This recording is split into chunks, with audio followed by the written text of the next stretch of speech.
Hello friends, this is Madhu and welcome to unique centre. आज हम लोग पढ़ेंगे 8 क्लास का मैथ प्रश्नावली 2.2। इसमें पहला जो क्वेश्चन है वो दिया है, यदि किसी संख्या के आधे में से 1/4 घटाया जाए तो 1/8 प्राप्त होता है, संख्या ज्ञात कीजिए। यदि कोई संख्या दिया गया है और उसके 1/4 मतलब आधा में से 1/4, यदि कोई संख्या दिया गया है तो उसका आधा करके 1/4 घटा दिया जाता है, तो 1/8 प्राप्त हम लोग कर रहे हैं, तो वो हम लोग को संख्या बताना है। तो मैंने यहाँ पे क्वेश्चन उतार लिया है और मैं यही सलाह दूंगी कि आप लोग भी क्वेश्चन उतार के ही बनाएं, क्योंकि जब हम लोग क्वेश्चन उतार के किसी चीज़ को बनाया, किसी क्वेश्चन को यदि बनाते हैं मैथ का, तो और हम लोग को अच्छा से वो आता है और हम लोग और कॉन्फिडेंट से परीक्षा में लिख पाते हैं और या फिर उसको और अच्छा से बना पाते हैं। यदि एग्ज़ाम में यदि हम लोग लिख रहे हैं तो क्वेश्चन ना उतारेंगे तो चलेगा, नहीं उतारते हैं, लेकिन यदि घर पे हम प्रैक्टिस कर रहे हैं तो क्वेश्चन उतारना ज़रूरी होता है। तो आइए हम लोग इसे बनाते हैं। यहाँ पे यदि किसी संख्या के आधे में से, तो मान लेते हैं यहाँ पे हल हम लोग करते हैं, तो हल में मान लेते हैं कि माना वह संख्या x है, यानी कि वह जो संख्या है जिसमें से जिसके आधे में से 1/4 घटाया जाएगा वह संख्या x है। हम लोग मान लिए हैं, कोई भी संख्या ये मान लिए हैं। अब यह तो यहाँ प्रश्न से बोल रहा है, प्रश्न से हम लोग को पता होगा कि यदि किसी संख्या में से आधा घटाने के लिए बोला जाता है तो हम संख्या, यदि किसी संख्या का आधा बोला जाता है तो हम लोग उसमें 2 से भाग देते हैं। तो यहाँ पे हम लोग इसको भी क्या करेंगे, 2 से भाग दे देंगे, तो ये संख्या का आधा हो गया। अब आधा में से हमको कितना घटाना है, 1/4 घटाना है, तो 1/4 घटा लेंगे तो हम लोग को क्या आएगा, 1/8 आएगा। अब हम लोग इसे जैसे समीकरण बनाते हैं वैसे बना लेंगे और x का मान निकाल लेंगे। यहाँ पे ये जो है इधर ये प्लस में है, माइनस में है, सॉरी, यहाँ पे ये माइनस में है तो इधर आएगा तो प्लस में हो जाएगा। तो पहले ये दोनों एक जाति के हैं तो इन दोनों को साथ में लिख लेते हैं। तो x/2 = 1/8 और ये माइनस में है, इधर आएगा तो प्लस में हो जाएगा, तो ये हो जाएगा प्लस 1/4। अब इसको हम लोग भिन्न का जोड़ बनाने आता है हम लोगों को, जैसे 8 4 का लघुत्तम आएगा 8, ये हो जाएगा 1 और ये हो जाएगा 4 दूना का 8, 2 एकम 2, तो ये हो जाएगा x/2 और 2 1 3/8। अब इसे हम लोग क्या करते हैं, ये जो भाग में है x/2, 2 जो है भाग में है यानी बटा के नीचे है, तो जब ये बराबर के उधर जाते हैं समीकरण में तो ये बटा के ऊपर हो जाता है, तो ये हम लोग का हो जाएगा x = 3 × 2/8, तो ये हो जाएगा 2 चौका 8, तो ये हो जाएगा x का मान 3/4। यही हम लोग का आंसर हो जाएगा, यानी संख्या जो होगा, संख्या वो आएगा 3/4। ये हम लोग का आंसर हो जाएगा। तो हमारा दूसरा क्वेश्चन है, यदि किसी आयत की लंबाई और चौड़ाई का अंतर 5 मीटर हो और परिमिति 110 मीटर हो तो लंबाई एवं चौड़ाई ज्ञात करें। इसमें हम लोग को लंबाई और चौड़ाई ज्ञात करना है आयत का।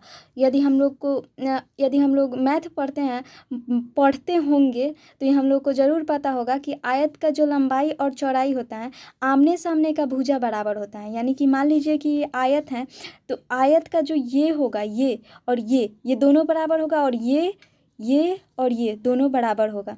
यानी ये 2 मीटर है तो ये भी 2 मीटर होगा और ये 1 मीटर है तो ये भी 1 मीटर ही होगा। तो ये वही बोल रहा है, यदि किसी आयत की लंबाई और चौड़ाई का अंतर 5 मीटर हो। ये बोल रहा है अंतर मतलब घटाव होता है। अंतर मतलब यदि मैथ में देखें तो अंतर मतलब घटाव होता है, योग मतलब जोड़ होता है। तो यहाँ पे हम लोग इसको बनाते हैं।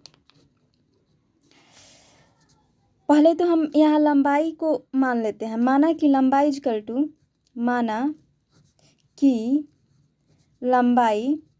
= x। इसलिए यहाँ पे बोल रहा है किसी आयत का लंबाई और चौड़ाई का अंतर 5 है, तो मान लीजिए ये x है तो ये x 5 मीटर कम होगा, क्योंकि अंतर तो 5 मीटर है तो ये 5 मीटर कम होगा। तो यहाँ पे हम लोग प्रश्न से देखते हैं, इसलिए चौड़ाई = यहाँ पे लिखेंगे। लंबाई का शॉर्ट फॉर्म ऐसे होता है और चौड़ाई का ऐसे होता है। अब यहाँ पे लिखेंगे प्रश्न से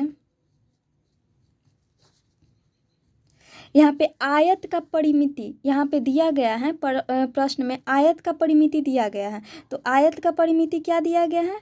आयत का परिमिति इक्वल टू दिया गया है 110। तो परिमिति क्या होता है? परिमिति यहाँ पे दिया गया है, सॉरी यहाँ पे मीटर में दिया गया है, तो इसको मीटर में लेते हैं और ये जो भी ही आएगा वो भी मीटर में आएगा, उसको हम लोग बाद में देखेंगे।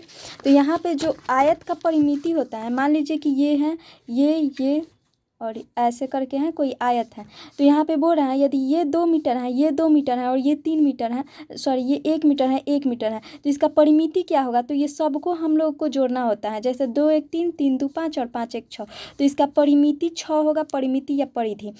तो इसका एक सूत्र होता है, मान लीजिए कि ये L है और ये L है और ये B है और ये B है, तो यहाँ पे L plus B plus L plus B, परिमिति यही होगा, परिमिति L plus B plus L plus B होगा। यदि ये L हो रहा है और ये B हो रहा है तो 2 बार L आएगा, 2 बार B आएगा, तो ये हम दोनों को जोड़ेंगे तो 2L और ये दोनों को जोड़ेंगे तो 2B।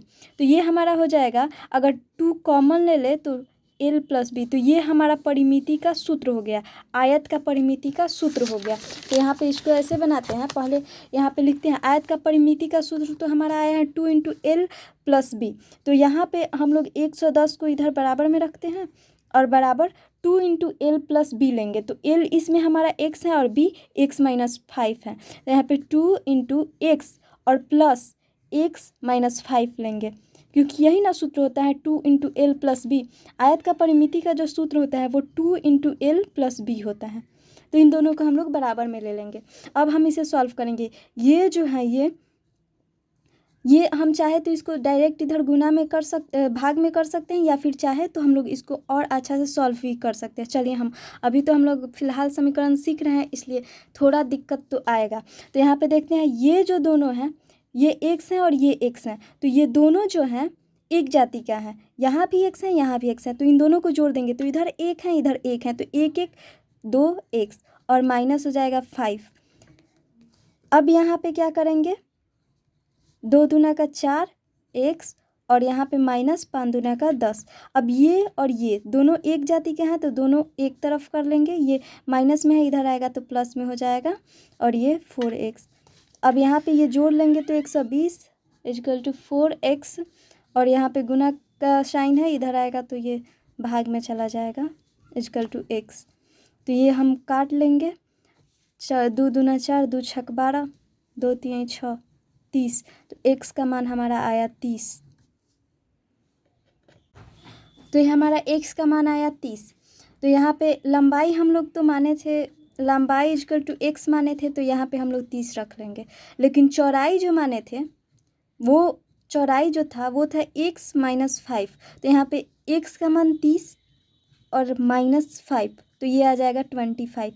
और ये सब मीटर में लिख लेंगे, क्योंकि यहाँ हम लोग का मीटर दिया हुआ था और ये सब भी मीटर में मानते, कोई प्रॉब्लम नहीं होता। तो यहाँ पे मीटर, तो ये हमारा लंबाई इक्वल टू 30 मीटर आया और चौड़ाई इक्वल टू 25 मीटर आया।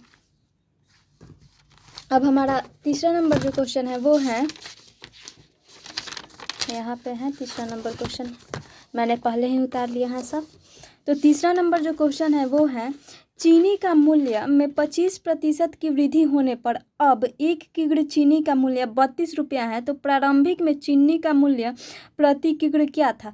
यदि बोल रहा है कि जो चीनी का मूल्य है वो 25% बढ़ा हुआ है, यदि 25% चीनी का मूल्य बढ़ गया है तो अब जो 1 किलो चीनी मिलता है वो 32 रुपये का मिलता है। तो हम लोग को बताना है कि यदि 25% जब नहीं बढ़ा था चीनी का मूल्य तो कितना रुपए में चीनी मिलता था। तो यहाँ पे हम लोग इसको हल करेंगे।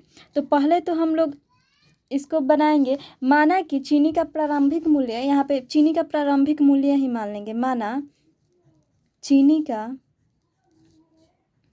सॉरी ये दीर्घई होगा, का प्रारंभिक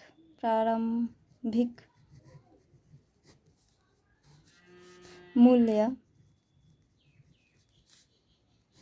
इक्वल टू 100 रुपये प्रति केजी।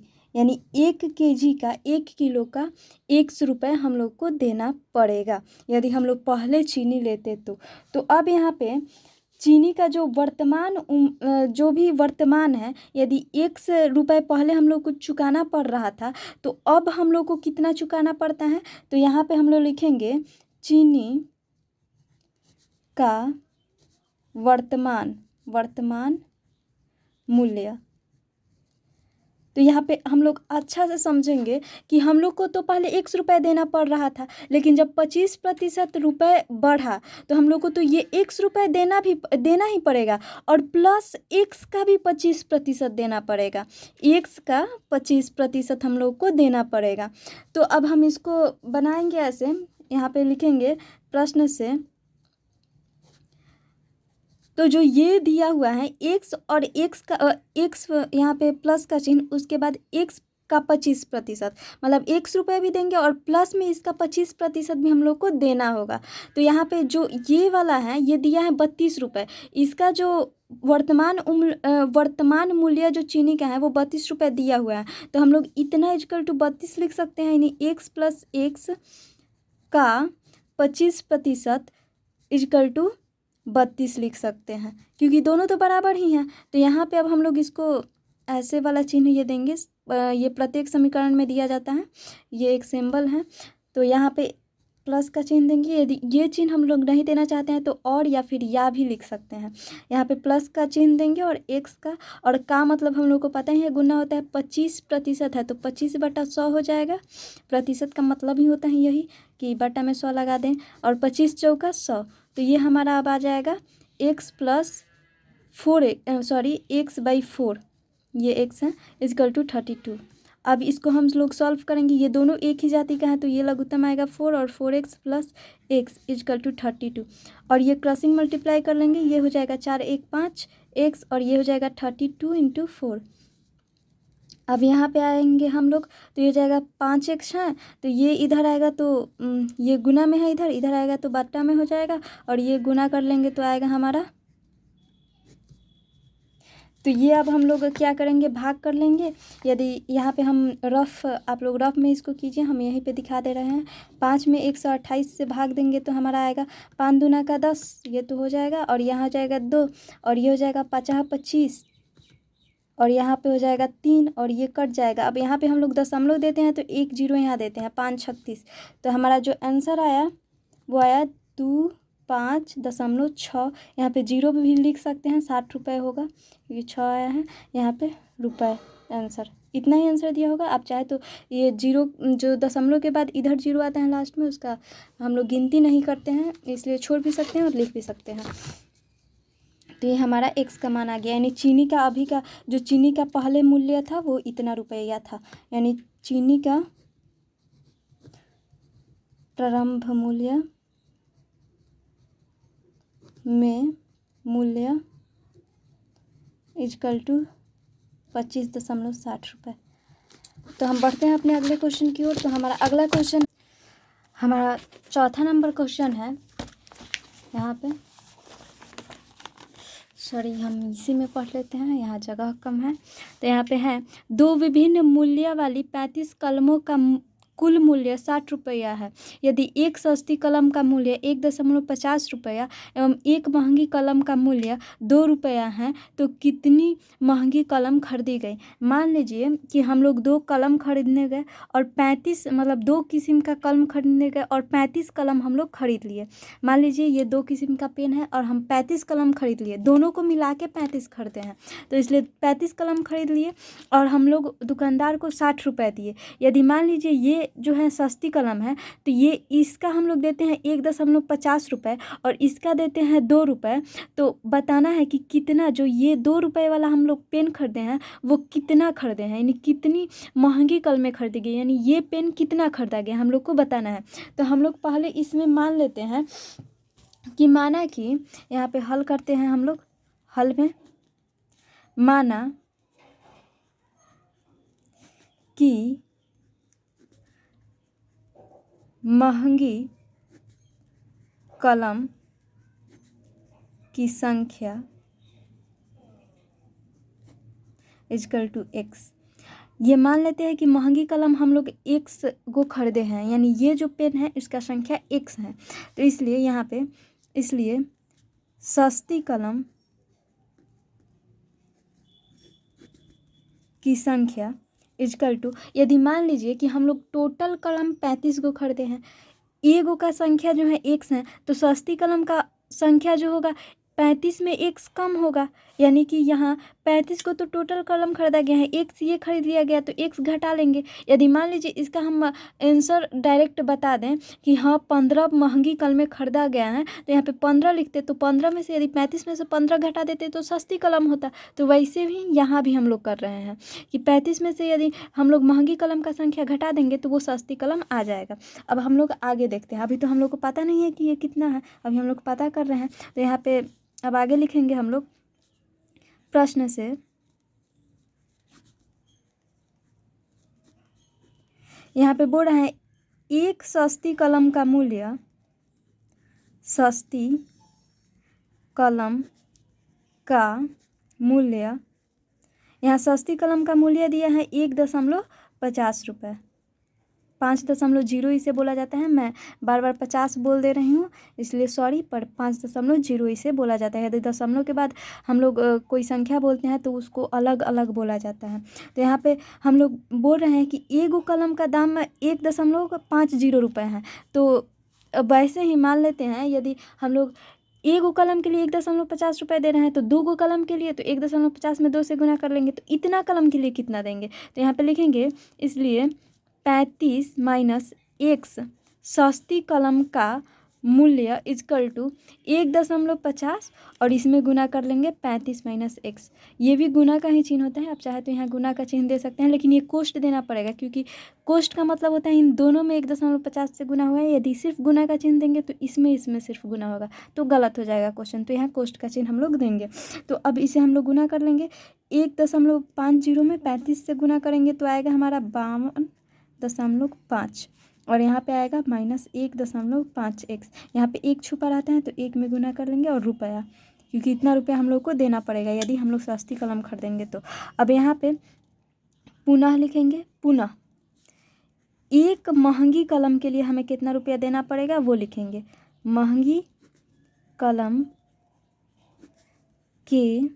का मूल्य, महंगी कलम का मूल्य हम लोग का 2 रुपया दिया हुआ है, तो एक संख्या एक चूँकि महंगी कलम का, तो यहाँ पे लिखेंगे इसलिए एक महंगी कलम का मूल्य इजकल टू 2 गुना x, तो ये हो जाएगा 2x, यानी 2x रुपया देना पड़ा हम लोगों को। और ये बोल रहा है हम दोनों कलम खरीदने में हम लोग 60 रुपया ही दिए हैं, तो यहाँ पे लिखेंगे पुनः प्रश्न से हम लोग पैसा खर्चा कितना किए हैं 60 रुपया, और इसमें बता रहे हैं इतना खर्चा किए हैं, तो हम इन दोनों को जोड़ेंगे तो हम लोग को कितना आना चाहिए 60 रुपया। तो यहाँ पे 52.5 माइनस 1.5x यहाँ वाला और प्लस 2x इजकल टू में लिखेंगे 60। अब इसे हम लोग सॉल्व करेंगे, जैसे समीकरण सॉल्व करते हैं, ये थोड़ा दशमलव है इसलिए हम लोग को ज़्यादा चिंता लेने की ज़रूरत नहीं है, इसको अच्छा से सॉल्व करेंगे तो आ जाएगा। यहाँ पे देखेंगे ये और ये एक जाति का है, ये और ये एक जाति का है, तो इन दोनों को तो पहले एक साइड करेंगे। यहाँ पे -1.5x लिख लेंगे और प्लस 2x और ये हो जाएगा 60 और ये इधर प्लस में है, इधर आएगा तो माइनस में होगा।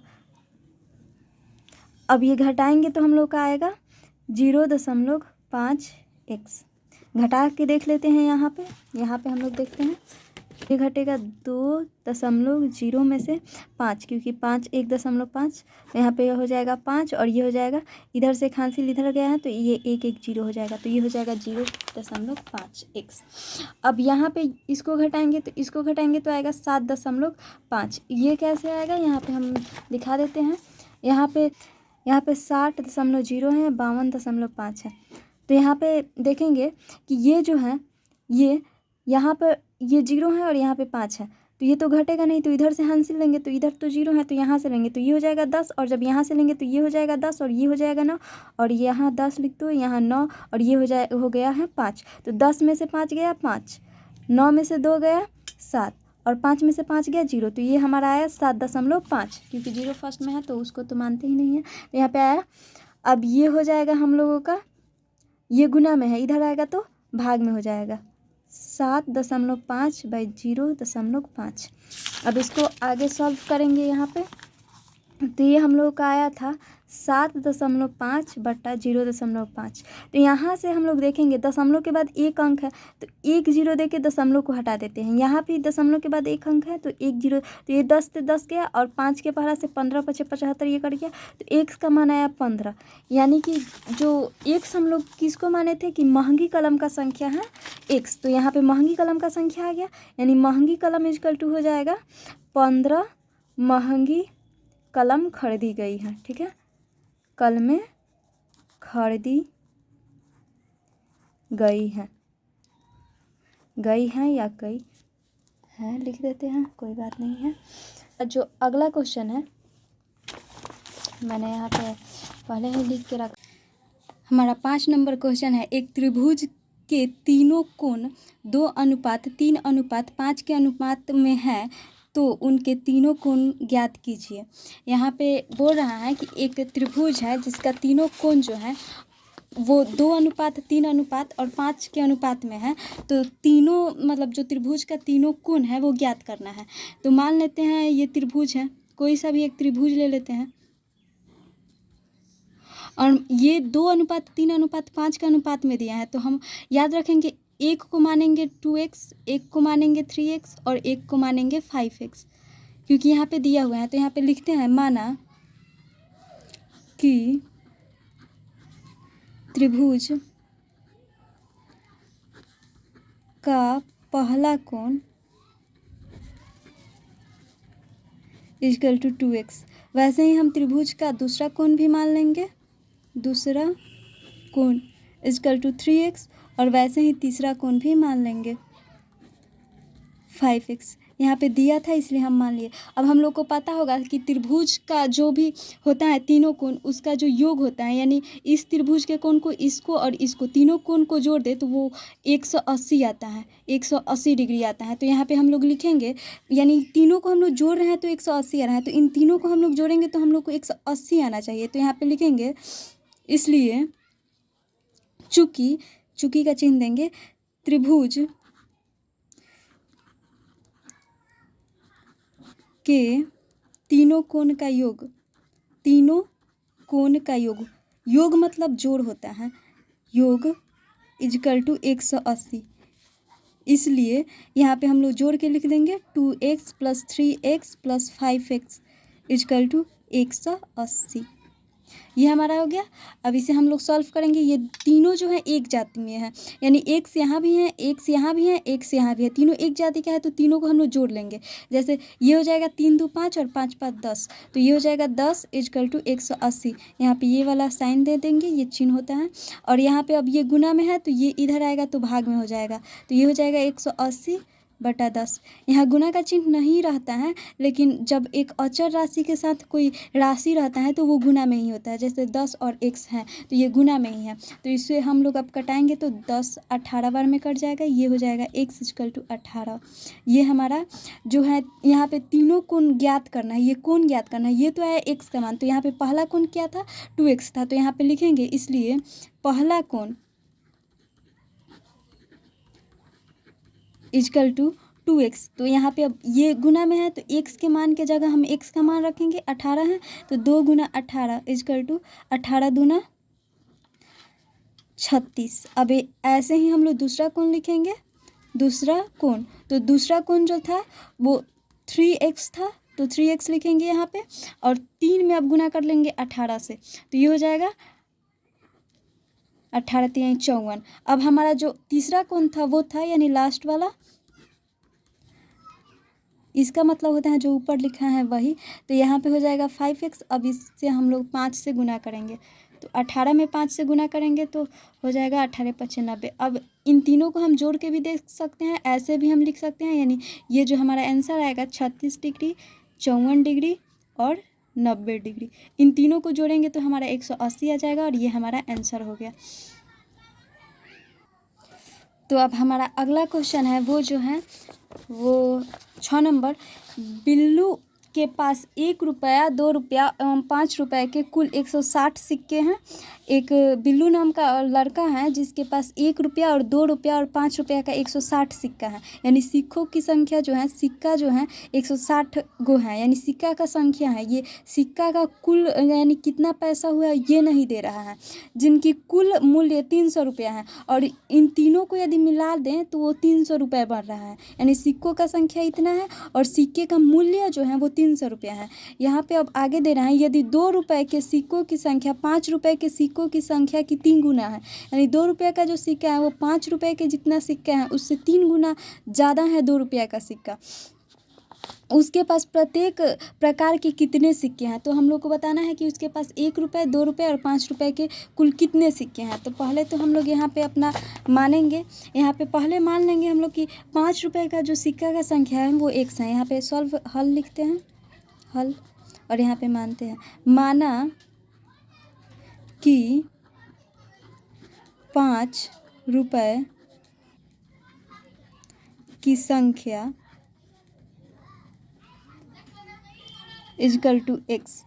तो यहाँ पे अब दिया था, जब ये x हुआ तो यहाँ पे दिया था कि जो 2 रुपये का सिक्का है इसके 3 गुना है। तो यहाँ पे लिखेंगे इसलिए 2 रुपये के सिक्कों की संख्या इजकल टू 3 गुना x, यानी ये जो है इससे 3 गुना ज़्यादा है तो ये 3 गुना x हो जाएगा। अब आगे देखते हैं। अब यहाँ पे 1 रुपये, इसलिए 1 रुपये के सिक्कों की संख्या, तो यहाँ पे जो दिया हुआ है कुल सिक्कों की संख्या 108 है। तो मान लेते हैं कि x ये ले लिया, 3x ये ले लिया, ये 3 में x से गुना करेंगे तो हमारा 3x आ जाएगा। तो 160 में से इन दोनों, यानी इन दोनों में से जो है 160 में से इन दोनों को निकाल देंगे तो हमारा 1 रुपये का सिक्का बन जाएगा। जैसे में x + 3x, और यहाँ पे 160 में से हम लोग को घटा लेंगे यहाँ पे -3x और +x।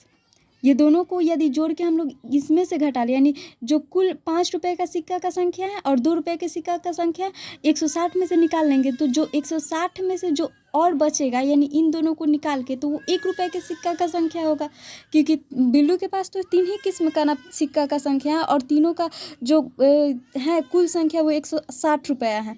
तो हम लोग ऐसे ही करेंगे कि 160 में से इन दोनों का जितना सिक्का का संख्या है उसको निकाल देंगे। अब आगे देखते हैं। यहाँ पे 5 रुपये के सिक्का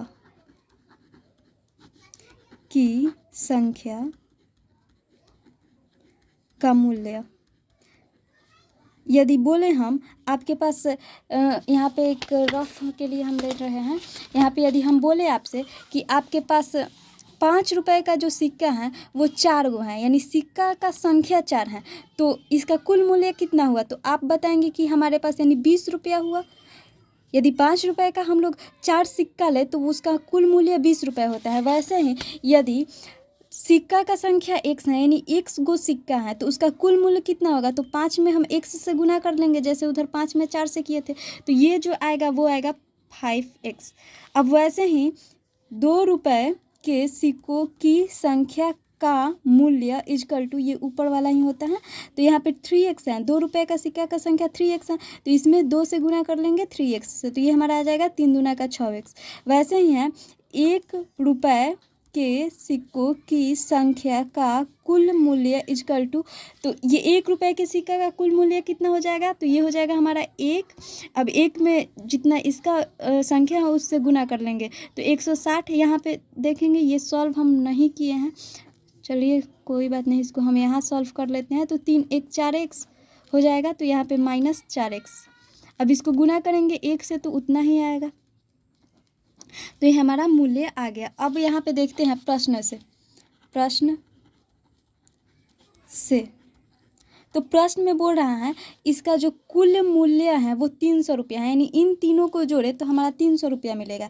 यानी 5x + 6x और +160 - 4x, यानी इन सबको जोड़ दे तो हमारा 300 रुपया हम लोगों का कुल मूल्य होगा। तो अब हम इसको जैसे बनाते हैं समीकरण वैसे बना लेंगे। जैसे कि ये और ये तीनों एक जाति का है, ये और ये एक जाति का है। तो पहले तो इन दोनों को एक साइड करेंगे, यहाँ प्लस का चिन्ह है तो ये हम जोड़ देंगे तो 6 5 11 x, और ये जो है माइनस के साइन के साथ है तो यहाँ माइनस का चिन्ह लगाएंगे, और इधर आएगा 300 का 300, और ये प्लस में है, इधर आएगा तो माइनस में हो जाएगा। अब यहाँ इसको घटाएंगे तो कितना आएगा, तो ये हमारा आ जाएगा 7x, और ये हो जाएगा हमारा 140, ये घटा लेंगे।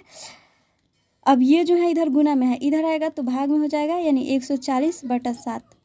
यहाँ पे ये वाला चिन्ह देंगे तो ये हमारा आया 7 दूना का 14, 20, यानी जो हमारा सिक्का x का मान आया वो 20 आया। अब सब में क्या करेंगे, सिक्का का संख्या ज्ञात करना है तो सब में x का मान रख लेंगे, यानी जो संख्या है, जो संख्या माने हैं उसमें x का मान रख लेंगे। तो यहाँ पे लिखेंगे, यहाँ पे हम लिख रहे हैं 5 रुपये की सिक्का का संख्या, 5 रुपये का सिक्का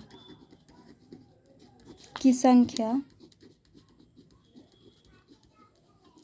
इक्वल टू हो जाएगा हमें ये x है। हम लोग 5 रुपये का सिक्का का संख्या जो है वो x माने हैं, तो हम लोग x का मान डायरेक्ट रख लेंगे। तो यहाँ पे हो जाएगा हमारा सिर्फ x का मान 20। अब यहाँ पे वैसे ही 2 रुपये का सिक्का का संख्या, तो 2 रुपये का जो सिक्का का संख्या है वो माने थे 3x, यानी इससे 3 गुना ज़्यादा, तो 3 में अब x से गुना कर लेंगे तो ये हो जाएगा 60, यानी 60 गो है। और ये 1 रुपये का सिक्का का संख्या कितना था, तो 1 रुपये का जो सिक्का का संख्या आया था वो 160 - 4x था, तो ये हो जाएगा 160 - 4 × 60, ये 20 है, यहाँ पे 20 रखेंगे हम लोग, और ये हो जाएगा 4 दूना का 8, 80, तो ये हमारा घट के हो जाएगा 80, यानी कि 1 रुपये का सिक्का का संख्या 80 है, और ये 5 रुपये वाला 20 है, और 2 रुपये वाला 60 है। तो ये हमारा तीनों आंसर हो गया। तो यहाँ पे लिख लेंगे 5 रुपये का, ऐसे ही छोड़ देंगे या फिर लिख भी लेंगे, कोई बात नहीं है। ये भी आंसर हो गया, ये भी आंसर हो गया, और ये भी आंसर हो गया, ये तीनों हमारा आंसर दिया हुआ होगा। तो अब हमारा अगला क्वेश्चन है जो 7 नंबर का, वो है यहाँ पे है, पिता ने अपने 3 संतानों के बीच अपनी संपत्ति का बंटवारा 1:2:3 के अनुपात में करता है, और अपने लिए 1 लाख रुपए, यानी 1 लाख रुपए रखता है। यदि उसकी कुल संपत्ति 2.5 लाख रुपए की हो तो प्रत्येक संतान को हिस्से के रूप में क्या मिला। तो ये भी जो है बहुत आसान क्वेश्चन है। इसको पहले ऐसे मानेंगे, यहाँ पिता का कुल संपत्ति जो है वो है 2.5 लाख, 2.5 लाख। यहाँ पे लिखेंगे पिता का कुल संपत्ति इक्वल टू 2.5 लाख। 2.5 लाख का मतलब होता है 2.5 लाख, यानी 2,50,000, इतना होता है। लाख लिखें यार, ये तो उतना ही हुआ, रुपया लिख देंगे, कोई बात नहीं। अब यहाँ पे पिता द्वारा बांटी गई, यानी कि ये जो है अपने लिए 1 लाख रुपए तो वो रख ही रहा है, यानी इतना तो उसके पास है, यानी 2.5 लाख उसके पास है, और 1 लाख रुपए वो अपने पास रख रहा है। तो बांटी गई कुल संपत्ति इक्वल टू लिखेंगे यहाँ पे पिता द्वारा बांटी गई कुल संपत्ति, या फिर बांटी गई संपत्ति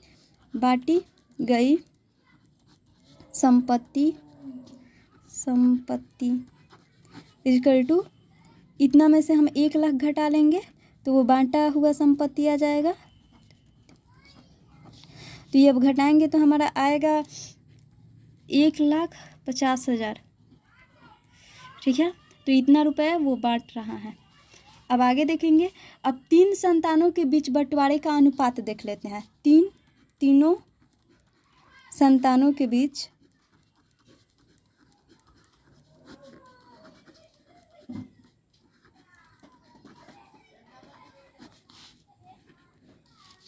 बंटवारे का अनुपात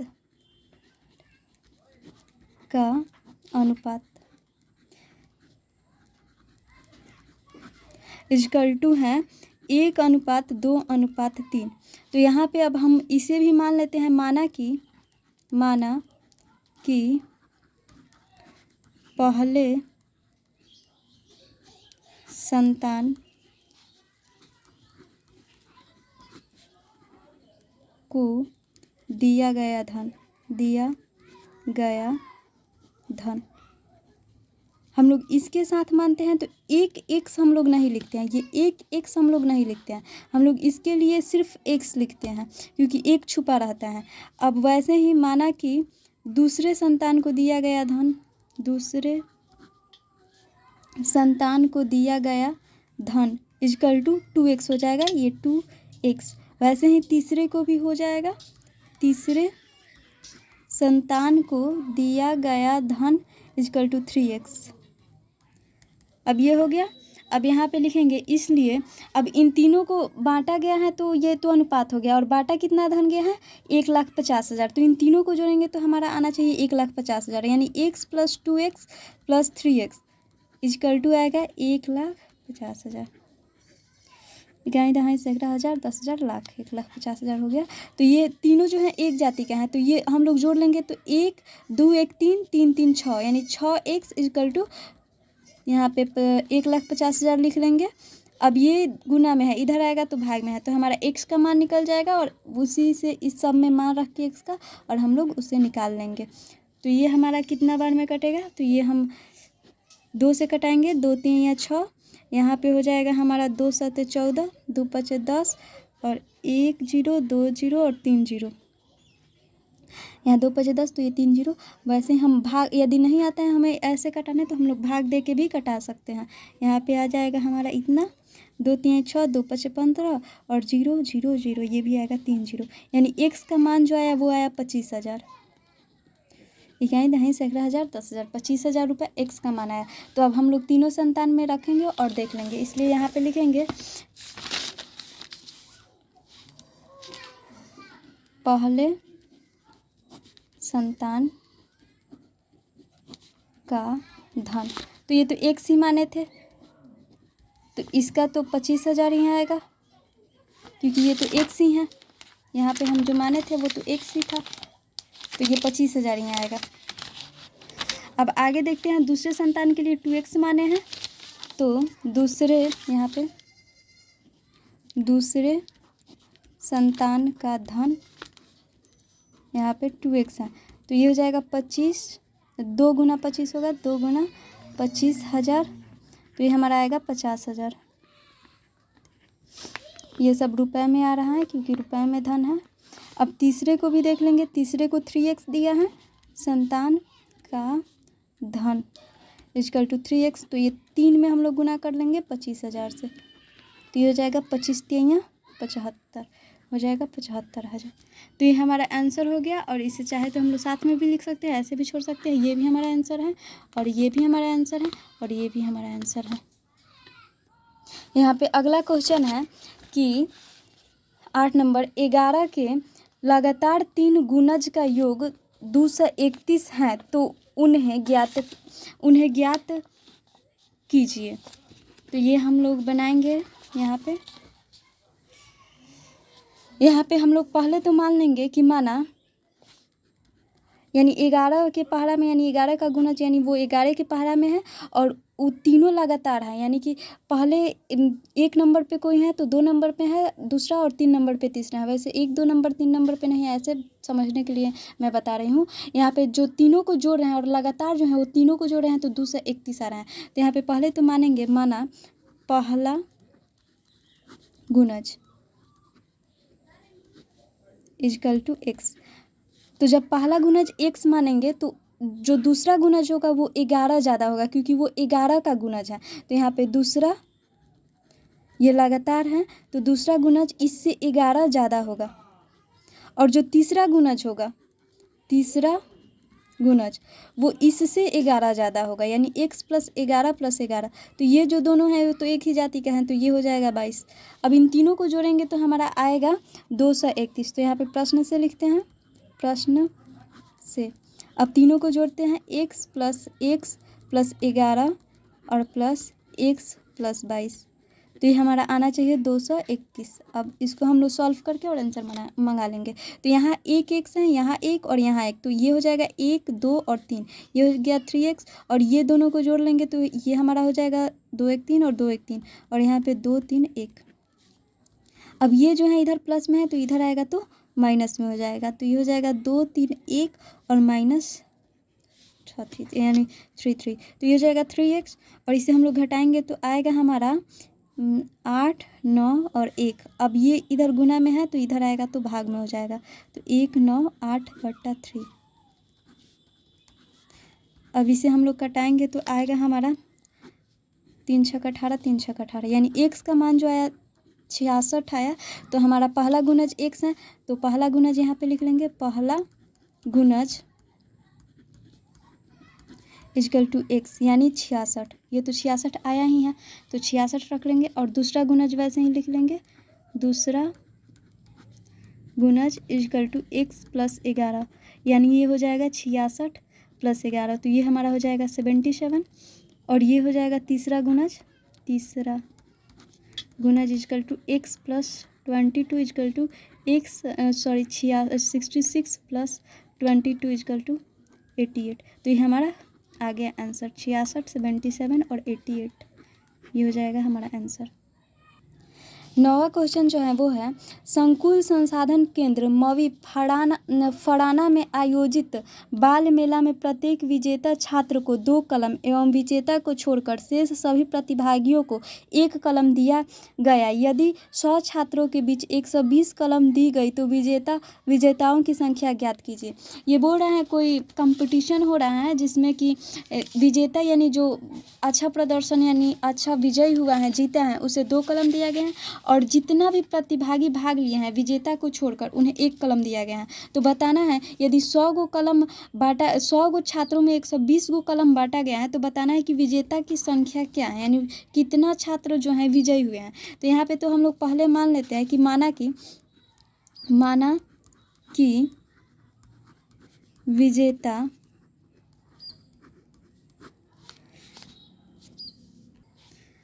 प्रतिभागी छात्र की संख्या इक्वल टू x। वैसे ही यहाँ पे इसलिए विजेता को छोड़कर बाकी प्रतिभागी की संख्या प्रतिभागी छात्र की संख्या इक्वल टू 100 गो तो छात्र हैं तो यदि x विजयी हुए हैं तो 100 में से हम x को घटा लेंगे तो वो विजयी नहीं हुए होंगे यानी वो प्रतिभागी शेष प्रतिभागी में गिने जाएंगे। अब यहाँ पे हैं, अब आगे हम लोग इसे देखेंगे। यदि विजेता छात्र की संख्या x है तो उन्हें एक विजेता छात्र को 2 कलम दिया गया है तो x विजेता छात्र को कितना कलम दिया जाएगा। तो यहाँ पे लिख लेंगे विजेता प्रतिभागी को दिया गया पेन यानी दिया गया कलम, प्रतिभागी छात्र को दिया गया कलम। तो यहाँ पे यदि हम बोले कि यदि 4 जो छात्र हैं वो विजयी हुए हैं और उन चारों को 2-2 कलम दिया गया है तो कितना पेन बांटा गया। तो आप लोग बताएंगे कि 4 × 2 यानी 4 दूना का 8 यानी 4 में हम लोग 2 से गुना कर रहे हैं। वैसे ही यदि x संख्या है विजेता का, यहाँ 4 ना दे के x है और 2-2 कलम हम लोग बांटे हैं तो कितना कलम बटाएगा यानी 2 × x होगा। तो ये हो जाएगा हमारा 2x। अब यहाँ पे विजेता को छोड़कर यानी विजेता जो नहीं हुए, विजेता को छोड़कर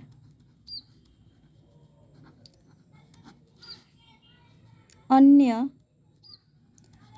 प्रतिभागी, यहाँ पे हम तो कर ही नहीं सकते हैं वो वाला ऐसे वाला क्योंकि ये इधर उधर हो जाएगा, छात्र को दिया गया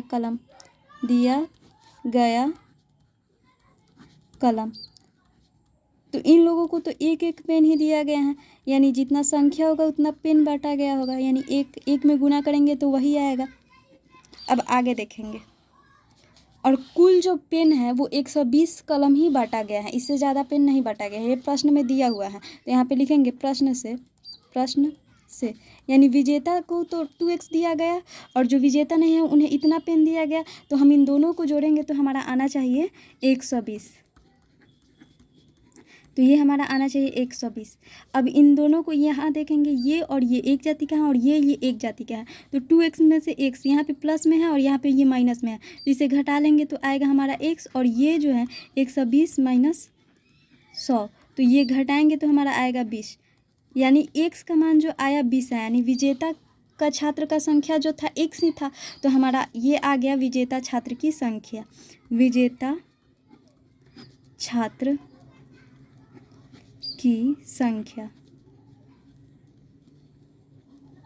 इक्वल टू x था, तो ये हमारा आ गया x का मान आया है 20, यानी 20 को जो बच्चे हैं वो विजेता हुए हैं। तो हमारा अगला क्वेश्चन है, इस लेसन का जो लास्ट क्वेश्चन है वो है, रवि के पिता की वर्तमान उम्र रवि के वर्तमान उम्र के तिगुना से 5 वर्ष अधिक है। 5 वर्ष बाद उनकी उम्र का योग 47 वर्ष होगा। दोनों का वर्तमान उम्र ज्ञात करें।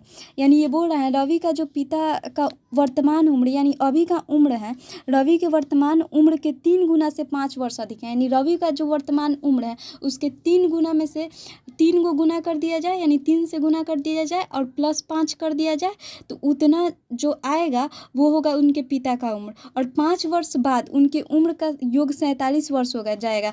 और इन दोनों का जो उम्र है उन उम्र का उस उम्र का योग जो 5 वर्ष बाद होगा, यानी भविष्य में 5 वर्ष पहले हम लोग जाएंगे तो उन लोगों का उम्र का योग हो जाएगा 47 वर्ष। तो उन दोनों का वर्तमान उम्र बताना है, तो इसे हम लोग बनाते हैं। ये बहुत ही आसान क्वेश्चन है और इसका लास्ट भी क्वेश्चन है, और ये हम लोग बनाने का कोशिश करेंगे। और प्लीज़ आपको वीडियो अच्छा लगा हो तो वीडियो को लाइक और चैनल को सब्सक्राइब जरूर करें। बनाते हैं। अब यहाँ पे लिखेंगे हल।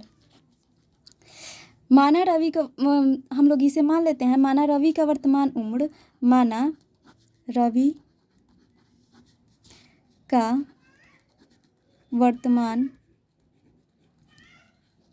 उम्र, रवि का वर्तमान उम्र 1 से मान लेते हैं, तो उसका इसलिए रवि का पिता जो रवि के पिताजी हैं के पिता का वर्तमान उम्र, इसके रवि के पिता का वर्तमान उम्र इसके 3 गुना से 5 वर्ष अधिक है। यानी 3 में 1 से हम लोग गुना करें और 5 को जोड़े तो ये आएगा 3x + 5, यानी ये जो है उनके पिता का उम्र है। अब 5 वर्ष बाद यदि हम लोग अभी हैं, अब इससे 5 वर्ष आगे जाएं तो यहाँ पे लिखेंगे 5 वर्ष बाद रवि का उम्र, रवि का उम्र। तो 5 वर्ष बाद रवि का उम्र जो होगा 5 वर्ष बढ़ जाएगा, यानी x + 5 हो जाएगा। वैसे ही 5 वर्ष बाद रवि के पिता का उम्र भी जितना वर्ष है उससे 5 वर्ष अधिक हो जाएगा। तो यहाँ रवि के पिता का उम्र, पिता का उम्र,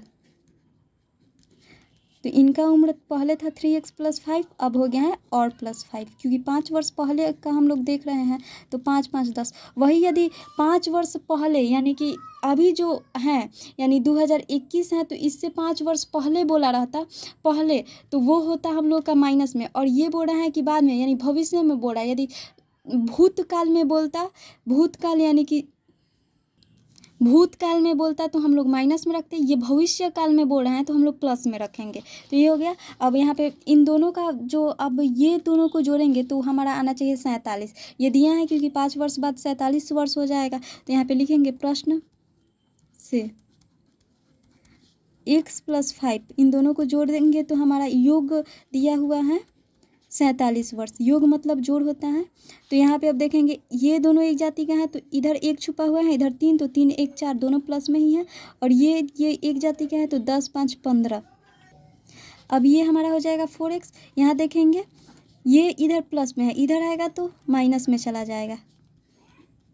अब ये हो जाएगा 4x इक्वल टू, इसको घटा लेंगे तो हमारा कितना आएगा, और सॉरी यहाँ पे 47 था थॉट,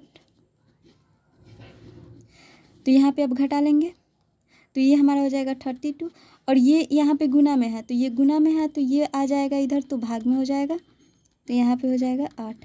तो ये हमारा x का मान आया जो 8 आया। तो इन दोनों का वर्तमान उम्र क्या होगा ये हम लोग को बताना है। तो ये तो आ गया रवि का वर्तमान उम्र, यानी रवि का वर्तमान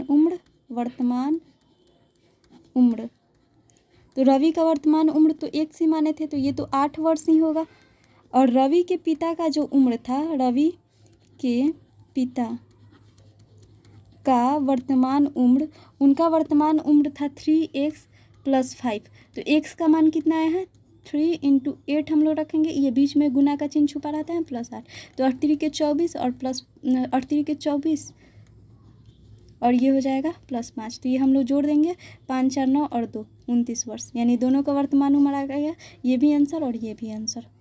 thank you for watching this video. यदि वीडियो अच्छा लगा हो तो चैनल को सब्सक्राइब और वीडियो को लाइक ज़रूर करें। Thank you.